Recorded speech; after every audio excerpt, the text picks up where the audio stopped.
Hey, this is Meridith, Elliott, Powell, and you know what time it is. It is 8 a.m. Eastern, a Saturday morning, my favorite time of the week. It is time for Sales Logic. Mark, this is one of those rare occasions. You're in your office. I'm in my office. Yeah? Yeah, it's great. And we were just talking about how much stuff we all both got to get done here today. But we start off with the show, right? That's right. All right, I'll hit the intro and we will dive in.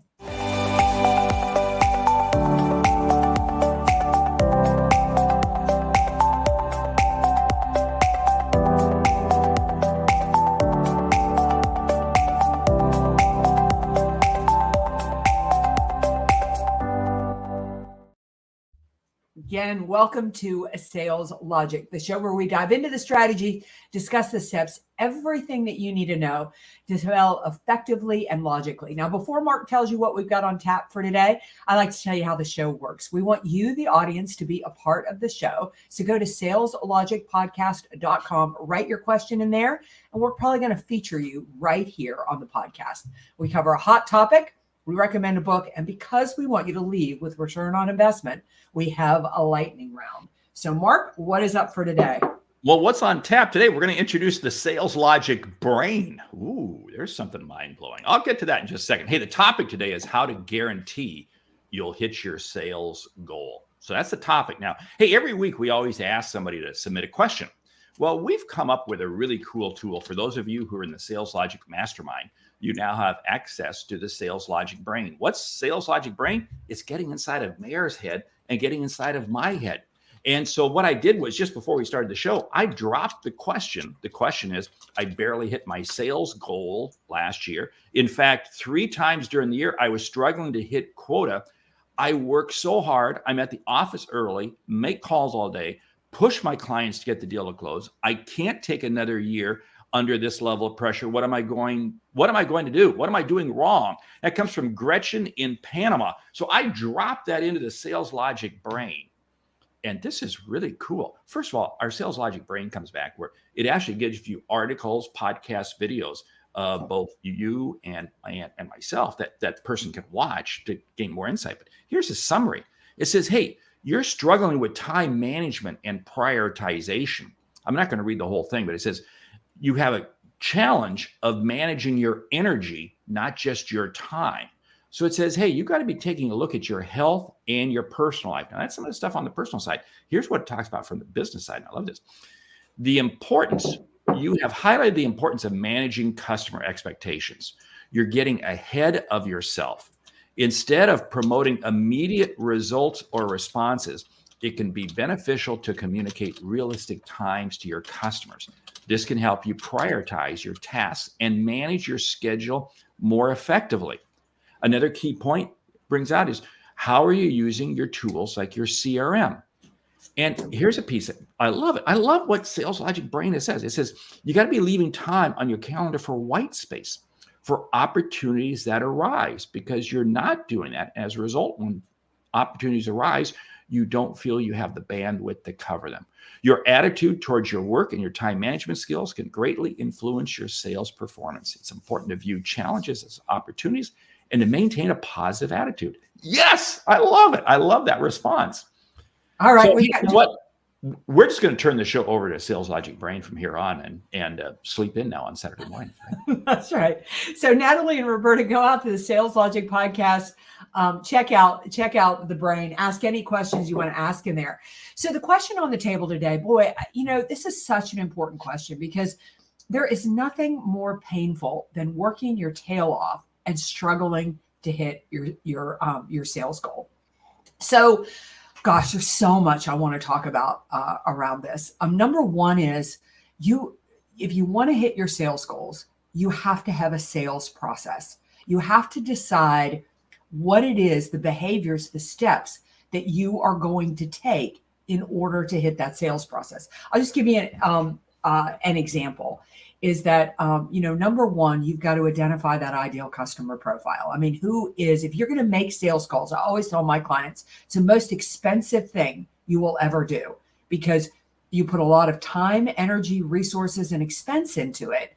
But until you land a deal, you don't make any money at all. So aiming at the right target is really, really important. Then you need to determine how you're going to engage with this client. Where are you going to network? How are you going to begin building the relationship? And how many of those behaviors will you do a week? For example, or, maybe you're in a local community, or you go to a trade show, or you do it on LinkedIn. I don't know where and how you connect with people. Then there's a part of the sales process that is the physical sales calls, those cold calls, those follow-up calls, those continuing to nurture the relationship calls, your follow-up plan. How many proposals do you need to write a month in order to achieve that goal? How many will you lose? How many do you need to win? I need to write 4 a month. I like to lose 2 because that tells me that I'm charging enough, and I need to win 2 a month in order to achieve my goal. So that was a really quick, but in essence, you need a sales process. And it comes down to having the metrics to know what to measure. One of the things that I think Gretchen is struggling with is because I'm not making my number. She chases anything and everything. Yeah. When you are under this kind of stress, you have to be prepared to say no. And that means there are opportunities that you're not going to chase after.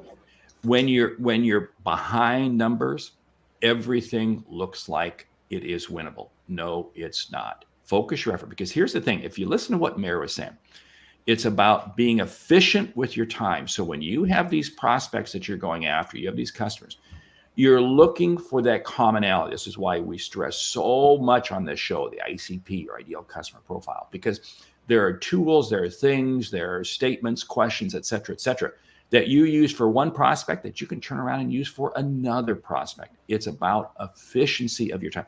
The greatest priority that any salesperson has, or shall I say, the thing that they're most stressed the most, it's not their customer list, it's not what they sell, it's their time and how they use their time.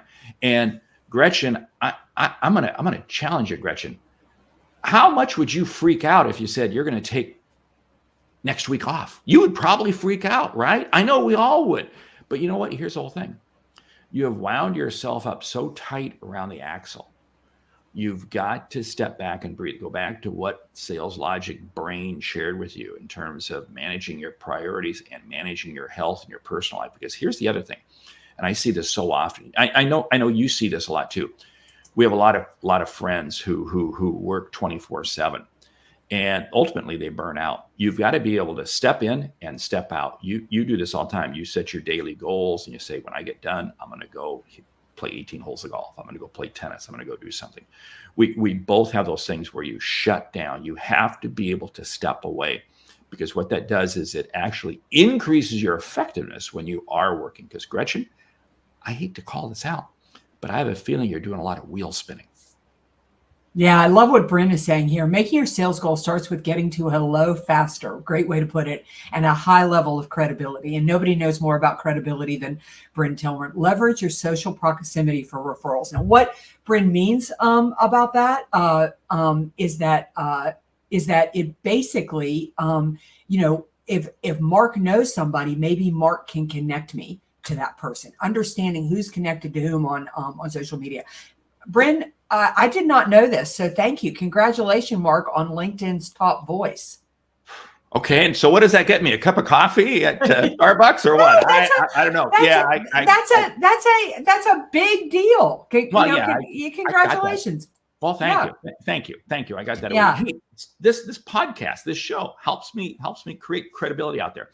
I want to jump back to something, and that is, Bryn talks about proximity and so forth. We all have a lot more leads than we realize. People always sit there and say, oh, I got a cold call. You know what? You have a lot more close in stuff. I'm always amazed at the level of context. There are people who you haven't touched base with in a year or two or so forth. Reach back out to them, touch base with them. Who can they connect you with? It is amazing. We have a much bigger circle. And again, what happens when we get stressed over not making our numbers, we tend to think that there's nothing working right for us. So then we go out to the hinterlands and try to find people wandering the street aimlessly and think they're going to buy from us. No, Stay in tight. Hey, Bryn, you're going to treat me to a cup of coffee? I'm game on because I'm still on my first cup here this morning. So, oh my God, that's amazing. I was just going to say, Bryn, if you're going to treat Mark to coffee, get ready because it is a bottomless cup. Yeah, go ahead. No, go ahead. So here's the thing about a sales process that I want to say. I mean, everybody who's listening to this, just throw a little mud at the wall. Decide who your ideal customer profile is, how many calls you're going to make, how many proposals you're going to write, how many you're going to lose. Then you're going to need to adjust that. Is that the thing about a sales process? There's two things I want to say. Number one is it has to be doable. If you hung out with me, you would see that I only make, I only give myself a goal of 3 sales calls a day. Sometimes I make a few more, but why is it limited to 3? Because that is what I can handle in my busy schedule. And consistency is everything. Think about this. I make 3 calls a day, 365 days a year. When I only make 3 calls, I have the energy for 3 calls. I'm into 3 calls. I can do 3 calls. Like I said, sometimes January was a weird month for me. I felt like the pipeline slowed down. So I doubled that. I made 6 every day. So you've got to be able to adjust your profile. Mark talked about tracking and measuring, is that if I don't get my 4 proposals written, my 2 won, then I got to go back and adjust my process, because you have to realize through no fault of your own, you didn't do anything wrong, but sometimes parts of your sales process break down. See, this is the whole thing. The key word that you said was not 3, it was consistency. Mm-hmm. Because you do it every day. Every day. I continue to scream that the number one habit, if salespeople could fix, that would change their business around, is just being consistent. Mm-hmm. And like you said, it's only 3. It's not like you're doing 20 or 30. No, it's 3. Because that's the other problem. Too many times we get into trouble and we panic and we freak out and we start this major campaign. Don't start what you can't finish. I don't know too many people who I can call and make 1 call and suddenly they're buying from me. It just doesn't happen. I'm not selling pencils. I'm not selling erasers. It's going to take multiple calls, multiple contacts. So what does that mean? I've got to be able to maintain this consistency. So I can't sit there and drop 100 people into my pipeline on a Monday and think I can replicate that again on Tuesday. It's not going to happen. Yeah. On a number you can handle. Yeah, Mark, I know you say this and I say this as well, but sales is really a lifestyle. It isn't a task. And so, the same way that you brush and floss your teeth every day, the same way that you exercise every day, if you want to hit your sales goal, if you want to be guaranteed to hit your sales goal, you're going to need to make some calls every day. But with that, let's assume that that it's the end of first quarter and I haven't hit my goal. I'm not closing enough proposals. What I'm going to do, if I want to guarantee that I'm going to hit my sales goal, I'm going to go get somebody like Mark and I'm going to say, hey, can I walk you through what I'm doing on a regular basis? Will you listen to me make a call and maybe see what I'm doing or what needs fixed? Why? Because I want an outside expert opinion as to where my system is breaking down. Tracking and accountability are not to catch you doing something wrong. If you have a discipline issue, we have a whole nother problem. What this is to track what you did. Again, I think health and weight loss is so good for this, because we've all been there, right? When you want to lose like 10 pounds and you're working away and 5 pounds falls off and then you plateau, right? And what you do is you get a trainer to kind of shake things up so that your body can get over that hump. It's the same thing with the sales process. So whenever my sales process stalls, I just get an outside opinion to say, would you look at this? Would you listen to this so you can help me make the adjustments? This is that whole piece called accountability. Mm-hmm. It's when you're accountable to other people. Now, and it's not a gotcha. And I love Dave Sanderson's comment, discipline. It takes focus and resiliency. It certainly does. And you have to be able to hold yourself accountable. Dave goes on to say, and a part of that discipline is the ability to network your network. It is.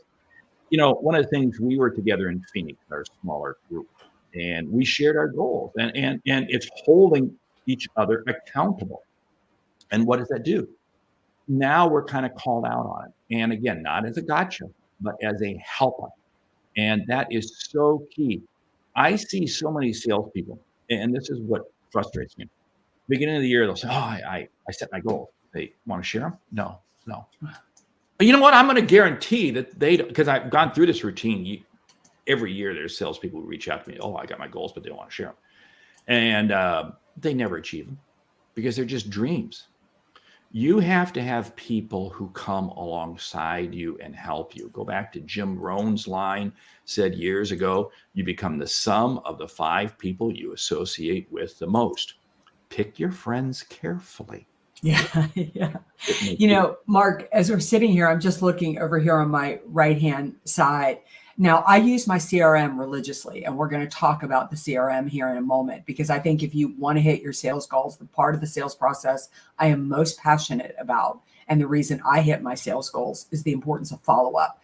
But I look over here, even though I use my CRM religiously, up here on my other screen, I've got 2 computer screens. I have tracked every sales call I have made this month. I write them down.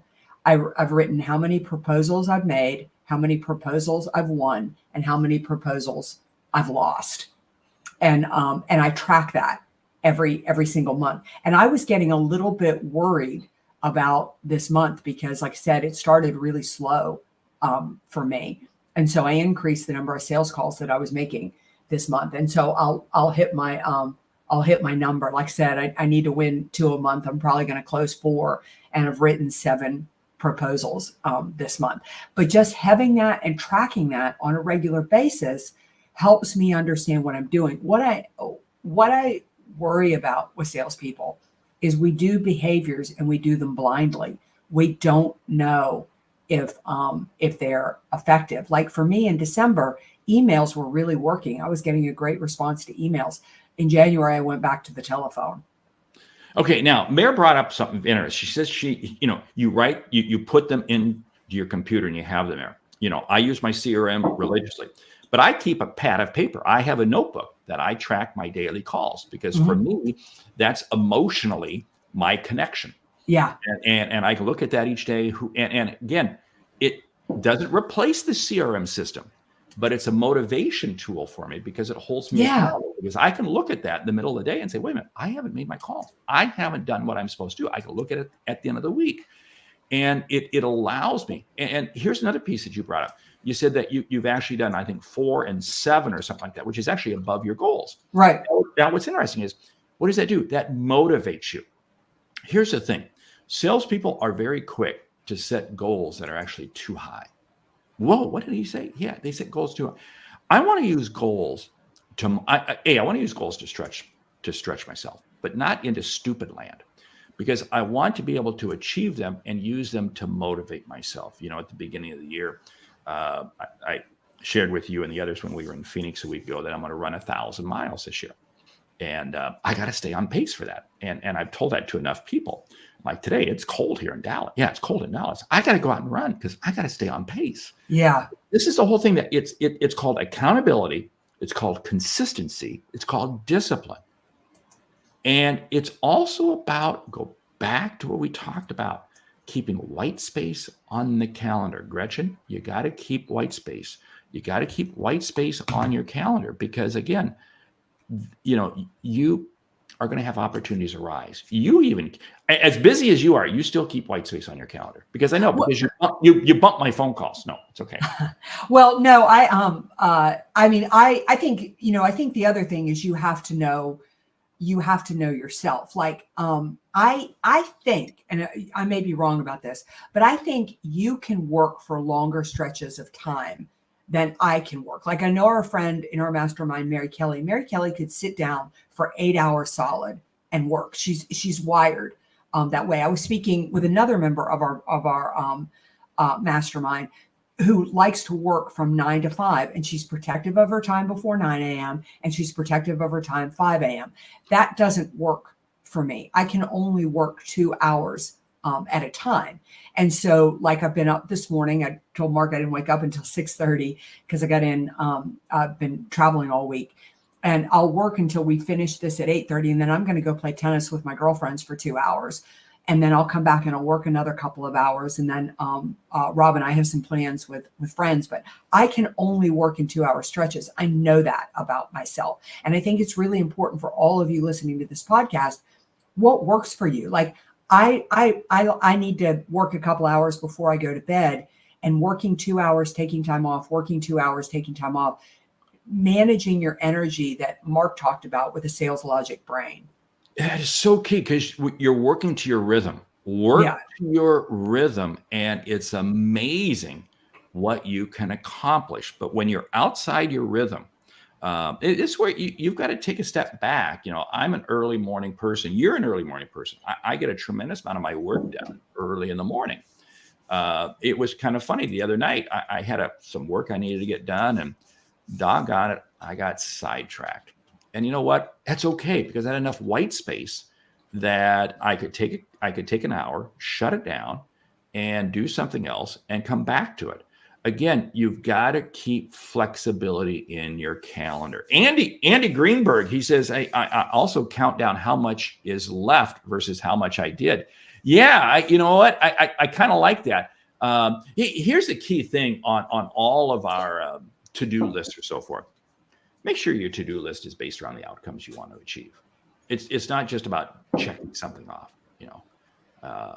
You've got to make sure you're focused on your outcomes. So start with your goals. Hey, we are burning time. Yeah, we are. What's the book? Because I got to get to the tennis court. Of course. So, hey, the book, introduce the book, because I'm not familiar with it. I did take a look at the preview of it, and I ordered it already. So you're going to, Mark, I put that up. I don't have my calendar up in front of me, so you're going to need to tell me what the book is. Sure, I put those together a week ago. Yeah, it's The Happy Sales Manager. Drive sales, lead your team with ease, and have fun. And it's written by Gretchen Gordon. Came out. Oh, yeah. So I'm getting ready to, I just listened to Gretchen on Donald Kelly's podcast, and Gretchen's going to come on my other podcast, Thrive. And it literally, I love, I spent about an hour talking to her. I just love the idea of the happy sales manager, in the sense of, what do you need to do in order to be effective to lead a sales team? But what I love about the book, because I just finished it, is it's great information to lead yourself. If you want to know how to hit your sales goals this month, this is great information on how to lead yourself. It's a fairly new book. Gretchen just put it out there, and check it out. It's an easy read. It's a fun read, and it's just a great approach to sales. Hey, I love it. I'm going to definitely be reading that book. Like I said, I just ordered it like half an hour ago. Awesome. From our favorite bookstore, Amazon. So anyway, Hey, lightning round. Before we do that, I want to do another shout out, Sales Logic Brain. For those of you who are in the mastermind group, Sales Logic Mastermind, I'll send all of you an email here in about 30 minutes, okay, with how to get access to it, because we literally just went live with it yesterday, Sales Logic Brain. If you're not part of the Sales Logic Mastermind, join it so you can have access to our brains 24/7. That's pretty cool. Anyway, hey, okay, lightning round. Top 10 sales habits for 2024. Go. Number one, make sales calls every day. 2, I'm going to add on that. It's consistency. Whatever your plan is, stick with it every day. Do not deviate. Number 3, build your network. Invest in the relationships you need now. They're going to bring you return later. Number 4, have accountability. Have others who are going to come alongside and going to help coach you and lift you up, just as you're going to help coach and lift them up. Number 5, learn something every day. Listen to a podcast like Sales Logic podcast, or read a book. Like, invest in yourself. Manage your CRM. Make it as efficient a tool as possible. Your CRM makes money for you. Use it. Yeah. Get a group of people. Number 7, get a group of people around you that you meet on a regular basis and talk sales and are sharing ideas that you can go to when you're stuck and that you can help them be more successful. Establish what I call the 10 a.m. rule. 10 a.m. rule is by every morning by 10 a.m. you want to have accomplished something significant, because it's going to motivate you even further. Yeah, you do one more, I'll do one more. We'll close it down. Number 9 is establish a well-crafted follow-up system. The sale will happen in the follow-up, always happen in the follow-up. And number 10, never forget that your own time is the greatest asset that you have. Regardless how busy you are, make sure you keep some white space to always be able to explore and expand and maximize other opportunities. With that, we want to say, hey, thank you for listening to Sales Logic this week. If you like what you've heard, subscribe, rate, and review the show on your favorite podcast app. Something we've said has earned you a simple dollar. Consider telling a friend about our show, because it's how we grow when we help you grow. I'm Mark Hunter. And I'm Meridith Elliott Powell. Remember, when you sell with confidence and integrity, all of this uncertainty suddenly becomes your competitive advantage. And the sale becomes logical. All right. The last strategy I'm going to tell you, guaranteed to hit your sales goal. Join us at saleslogicmastermind.com. All right. Mark, I will see you back here this time next week. Mark's headed out to buy a car today. I can't wait to hear. Yeah, so a salesperson dealing with a salesperson. Yeah, I think that's going to be. I think that's going to be a great story. All right, we'll see you all back here next week. Bye.